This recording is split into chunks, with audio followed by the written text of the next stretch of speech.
Her paper bags were slipping before I even saw her face. The handles stretched thin against her fingers, apples knocking against glass bottles. I crossed the walkway in 2 strides and said, "Here, let me," but she'd already let one bag tilt. I caught it before it hit the ground. That's how it started, my hands full of her groceries, and her eyes, those eyes, watching me like she wasn't sure if I'd actually shown up. She was older than me, everyone knew that. But there was something about the way she stood in the late afternoon light, hair slightly undone, sweater slipping just off one shoulder. A kind of practiced composure that cracked at the edges. "Thanks," she said, voice lower than I expected, carrying more weight than the bags. I told her it was nothing. It wasn't nothing. Carrying those bags into her kitchen meant stepping into a space that smelled like lemon cleaner and warm bread. Quiet, too quiet, no TV, no music. Just the sound of me setting things on the counter, her breath behind me. "You didn't have to," she started.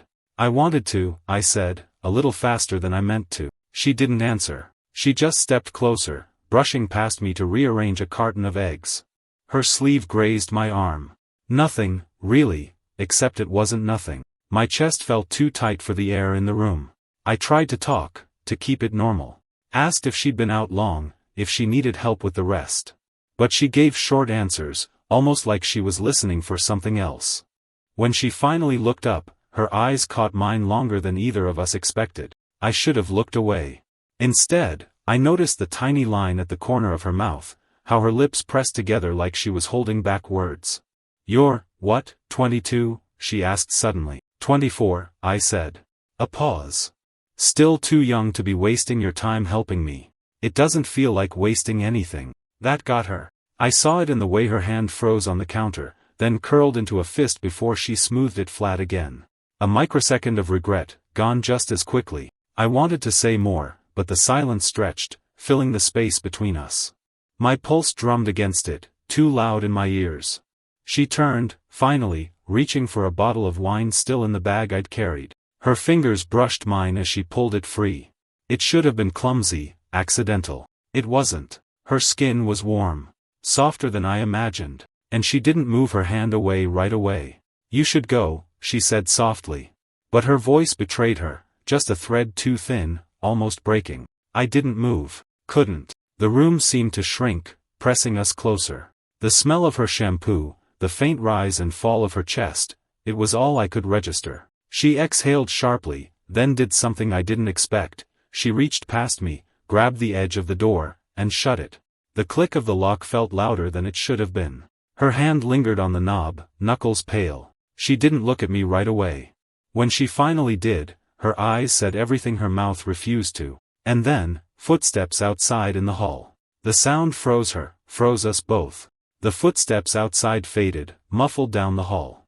Neither of us spoke until the silence swallowed the sound completely. Her hand slipped from the doorknob, but she didn't open it again. "I didn't mean to," she started, voice low, words tangled. She stopped herself, shaking her head. I wanted to say something, anything, but all I could do was watch the way her shoulders tensed beneath the loose knit of her sweater. She finally turned back to me, arms crossed, like she was bracing herself. "You should be with people your own age," she said. It wasn't cruel, but it landed heavy. "Why do you think I want that?" I asked. Her eyes flickered, caught off guard. She looked down at the floor, then at the wine bottle still sitting between us on the counter. She twisted it by the neck, nervous, like she wasn't sure if she should laugh at me or send me away. "You don't know what it's like, starting over this late," she muttered.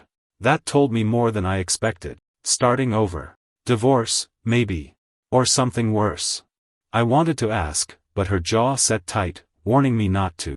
Instead, I said, "You think I don't know what lonely feels like?" Her head snapped up. Our eyes caught. She wasn't prepared for that, me cutting into the quiet like that. The truth was, I'd watched her for months. From across the courtyard, carrying her mail, walking back from the parking lot. She always moved like she had somewhere else to be, like she couldn't afford to stand still too long. But the longer I lived here, the more I noticed the little things, how no one ever came or went from her place. How her curtain stayed drawn until noon on weekends. How she laughed with the neighbor's kid but never invited anyone inside. "I've been alone longer than I ever meant to," she admitted finally, softer this time, almost like confessing. Her words slipped under my skin. I wanted to close the gap between us, but I didn't. Instead, I leaned against the counter, close enough to feel the warmth of her body without touching. She noticed. She had to. The way her breath hitched for half a second before she looked away. "You make it sound like being here is dangerous," I said. "Maybe it is," she whispered. Her hand lifted suddenly, brushing a strand of hair behind her ear, but the movement carried her closer to me. Her fingers grazed my shoulder, light, fleeting. She must have realized what she'd done because she pulled away just as quick. But the air had already changed. "You're young," she said again, but her voice was thinner now, less certain. "And you keep saying it like it's the only thing that matters," I shot back. That cracked something. Her lips parted like she had an answer, but nothing came out. Instead, her gaze dropped to my hands resting on the counter. She stared long enough that I felt the heat rising up my neck. I curled my fingers into fists, like that might hide what she saw in me. Then, unexpectedly, she reached over and placed her hand over one of mine. Just for a second. It wasn't firm, wasn't an invitation, it was more like a test.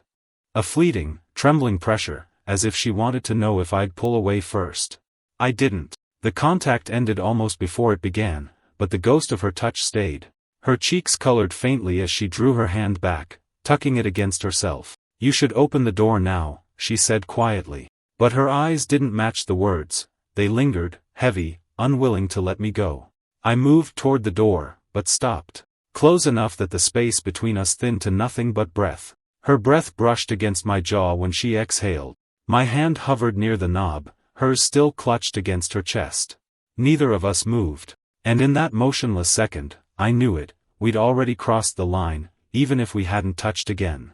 Her hand had just left mine when the sharp rattle of keys echoed in the hall. A door slammed somewhere close, too close. We both froze, eyes locked on each other, waiting to hear if someone was about to try her handle. I could feel the pulse hammering in my throat.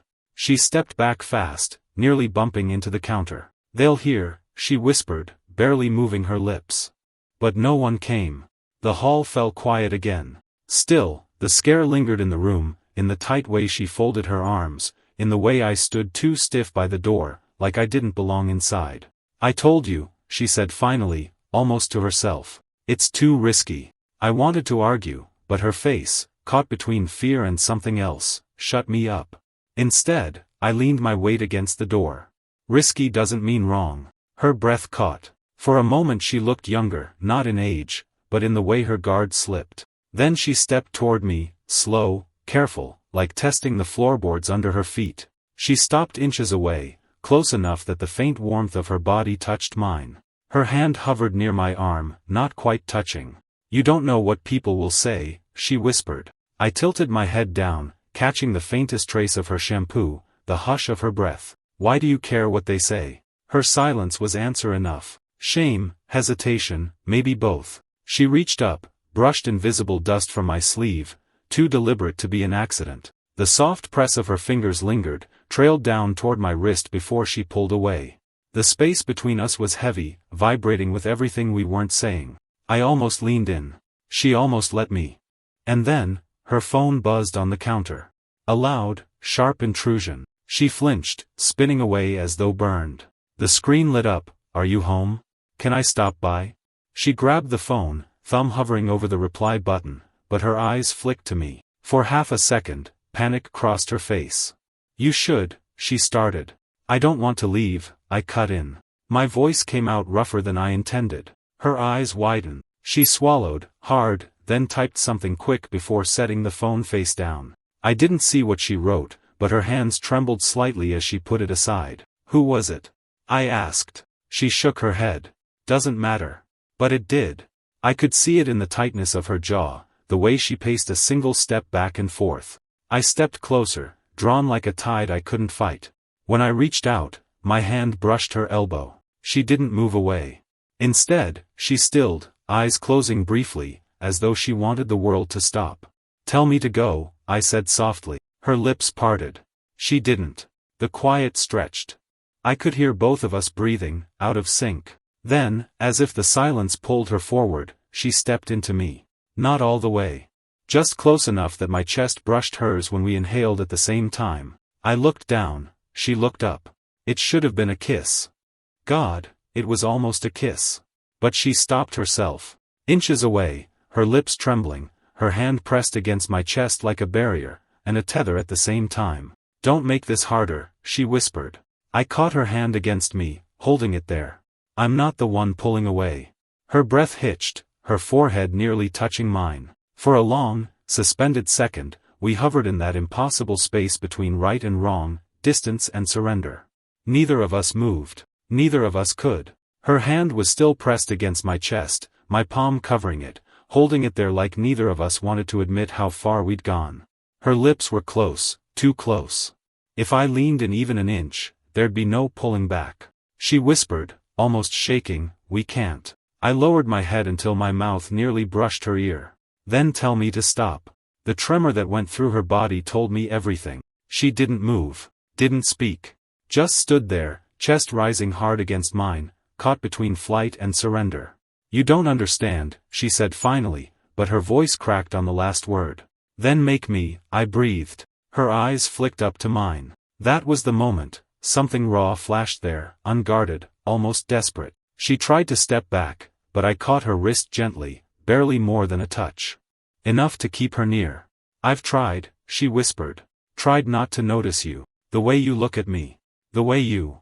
God, you're always here." Her confession hit me harder than I expected. My grip on her wrist loosened, but I didn't let go. "And you think I don't notice you?" I said. My voice came out rough, low.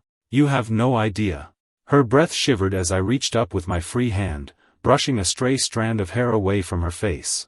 My fingers lingered against her temple, sliding down just enough to trace the line of her cheek. Her eyes fluttered closed, like the touch was too much. "I'm not supposed to want this," she whispered, leaning into my hand despite herself. "But you do." She opened her eyes again, and for the first time, she didn't hide.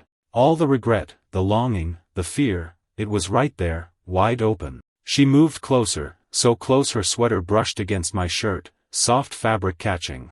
I could feel the faint warmth of her skin underneath, the press of her shoulder against my chest. "This will ruin everything," she said.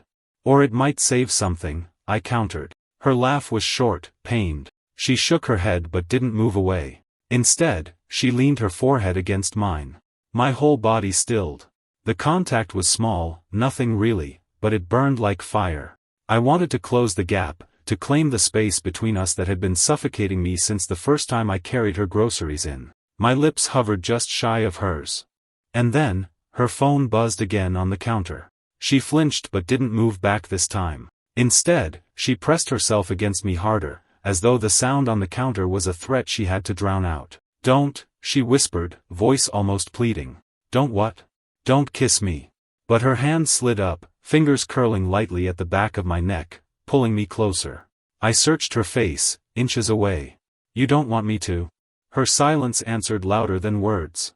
Her breath mingled with mine, her eyes fixed on my mouth, unblinking. The phone buzzed again, louder, insistent. She squeezed her eyes shut, groaned softly, and leaned even closer. "This is madness," she whispered, but her lips brushed mine when she said it.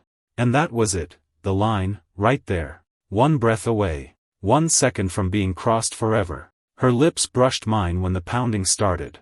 Not the soft buzz of her phone this time, this was louder. A fist against the door. She jerked back, color draining from her face. My own heart slammed like it might match the rhythm of the knock. "Open up, I know you're in there," a voice called. I didn't recognize it right away, but she did. Her hand flew to her mouth, eyes wide, panicked. "Who is it?" I whispered. She shook her head, backing away like the walls might swallow her. Her sweater brushed against the counter, and a glass tipped, rolling and clinking on the surface before she caught it. Her hands shook as she set it down. The knock came again, sharper this time. "I saw your car. Why aren't you answering?" I looked at her, she wouldn't meet my eyes. Her lips parted, trembling, but no words came. Finally, she whispered, "It's my sister." That single word explained more than it should have. She wasn't just hiding me, she was hiding this. Whatever this was between us, it couldn't exist in daylight, not even under her own roof. "She thinks I'm fine," she added quickly, voice cracking. "She thinks I'm moving on. That I've got everything under control. Moving on. The words landed like a stone in my chest. Divorce. Abandonment. Maybe worse. She gripped the counter so tightly her knuckles whitened. She can't know you're here. The voice outside grew sharper. If you don't open this door, I swear. Her eyes finally met mine then, wide and pleading. Please. I didn't need more explanation. I slipped into the hallway by the kitchen, pressed against the wall, hidden from view. She exhaled hard, composed herself in 2 breaths, then unlocked the door. The sister's voice softened once inside. You didn't answer your phone.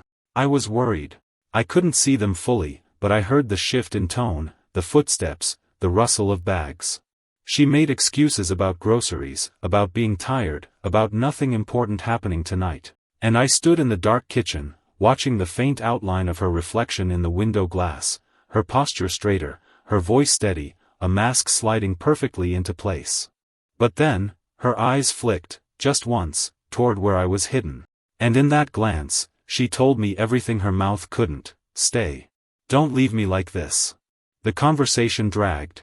Small talk, meaningless chatter, the kind that stretched my nerves thinner with every second. My palms dampened against the wall. The air in the kitchen felt stifling, the smell of lemon cleaner sharp in my nose. Finally, the sister's footsteps moved back toward the door. A hug, a goodbye. Then silence again. The lock clicked shut. I stepped out, heart pounding, but before I could speak she spun on me, eyes blazing. You shouldn't have stayed, she snapped. You asked me to. Her breath caught. She pressed her palms against her temples, then dragged them down over her face. God, what are we doing? I crossed the space between us before I thought better of it. Something real, I said. Something you want, even if you're too scared to admit it. Her back hit the counter when she stepped away from me. I stopped just short, my body angled toward hers. She looked up, and I could see the war inside her, fear and hunger clashing behind her eyes. You don't know how much I've already lost, she whispered. Her fingers gripped the edge of the counter like it was the only thing holding her upright. Then don't lose this too, I said. My hand hovered, then brushed against hers where she clutched the counter. She trembled but didn't move away. Her lips parted, like she wanted to argue, but the words stuck in her throat. Say it, I whispered. She shook her head. Say you don't feel it. Her silence burned between us. Finally, she whispered, so faint I barely caught it, I can't. I leaned closer, my hand sliding over hers, anchoring her. Her chest rose sharply, pressing into mine. Her sister's knock still echoed in my head, a reminder of how risky this was. But her silence, her trembling, her nearness, they pushed me past caring. She turned her face up to mine, eyes closing. And in that suspended moment, seconds from everything breaking open, the decision hung heavy, inevitable. Her words, I can't, still hung between us, fragile as glass. I stood there, hand over hers, our bodies pressed into the counter, breaths colliding in the stillness of her kitchen. She looked wrecked. Not in a way makeup or posture could hide. Wrecked like someone who'd been holding the dam too long, water pressing until the cracks split wide. I shouldn't, she whispered, voice trembling. Neither should I answered, though my forehead was already lowering to hers. The space between us shrank until there was nothing left but heat. Her sweater brushed against my shirt, the faint wool catching. My hand slid from hers to the small of her back, tentative at first, then firmer when she didn't pull away. She let out a sound, half sigh, half surrender, and leaned into me. Her fingers curled in my shirt, gripping like she needed something solid to hold on to. This will ruin me, she murmured, eyes shut tight. I lowered my mouth near her ear. Or it'll save us both. Her breath shivered against my cheek. She pulled back just enough to search my face, eyes darting between mine, as if begging me to give her an excuse, one last chance to step away. But my silence gave her none. When she finally moved, it wasn't graceful. It wasn't perfect. It was desperate. Her lips caught mine, rough at first, clumsy even, like she hadn't kissed anyone in years. My hand slid to her jaw, holding her steady, and she melted into it with a hunger that undid me completely. The kiss deepened, slow then urgent, her body pressing flush against mine. Every breath, every tremor in her hands, every small sound between us felt like a secret finally breaking loose. When we finally broke apart, she stayed close, her forehead pressed to mine, her breath ragged. This doesn't fix anything, she whispered. No, I agreed. But it's real. Her laugh was shaky, almost bitter, but her hand cupped the side of my face, thumb brushing over my cheek. You're too young to understand what this means. I caught her wrist gently, lowering her hand but keeping it between us. Then teach me. Her eyes glistened, anger, regret, longing, I couldn't tell. But in that moment, there was no denial left. She leaned back against the counter, pulling me with her. Our bodies stayed close, our hands still locked, the silence around us louder than words. Finally, she whispered, if we do this, we can't go back. I swallowed, searching her face. I don't want to go back. Her expression softened, the last bit of resistance slipping away. She exhaled, a sound like release, and rested her head against my chest. For a long moment, neither of us moved. We just stood there, tangled together in the choice we'd made, the air between us no longer full of questions but of something sharp and undeniable. When she finally looked up, her voice was steady. Then you need to understand, you're in this now. Not just tonight. All of it. I already am, I said. And this time, when our lips met again, there was no hesitation. We stayed there for a while, pressed against each other, the weight of our decision settling in. The kiss had stripped away excuses, but it left behind silence too, the kind that demanded we face what we'd done, who we were, and what this meant. She was the first to move. Pulling back, she ran her fingers through her hair, exhaling like she'd been holding her breath for years. This shouldn't have happened, she said, but the way her voice broke on the last word betrayed her. I reached for her hand before she could tuck it away. My fingers closed around hers, warm, steady. But it did. Her eyes lifted to mine, full of everything she'd tried to hide, regret, fear, longing. And something softer too, something that felt almost like relief. You don't know how different we are, she said, her thumb brushing absently against my palm even as she spoke. People will talk. They'll say I should have known better. I stepped closer, bringing her hand to my chest. Let them. They don't see you the way I do. For a moment she looked at me, searching, like she needed to find a crack in what I was saying. But there wasn't one. My words weren't polished, they weren't clever. They were just true. Her shoulders eased. Not fully, but enough. She leaned into me then, slow and cautious, resting her forehead against my collarbone. The warmth of her body against mine was softer now, not rushed or desperate, but steady, like she was allowing herself to be held. We stood like that, neither of us speaking, the world outside her door forgotten. The hum of the refrigerator, the faint ticking of a clock somewhere in the apartment, ordinary sounds wrapped around something extraordinary. When she finally lifted her head, her face was close again, but there was no hesitation this time, just a quiet certainty. She kissed me once more, slower than before, lingering. A kiss that didn't need to prove anything. Pulling back, she rested her hands on either side of my face, studying me like she wanted to memorize every detail. You make me feel seen.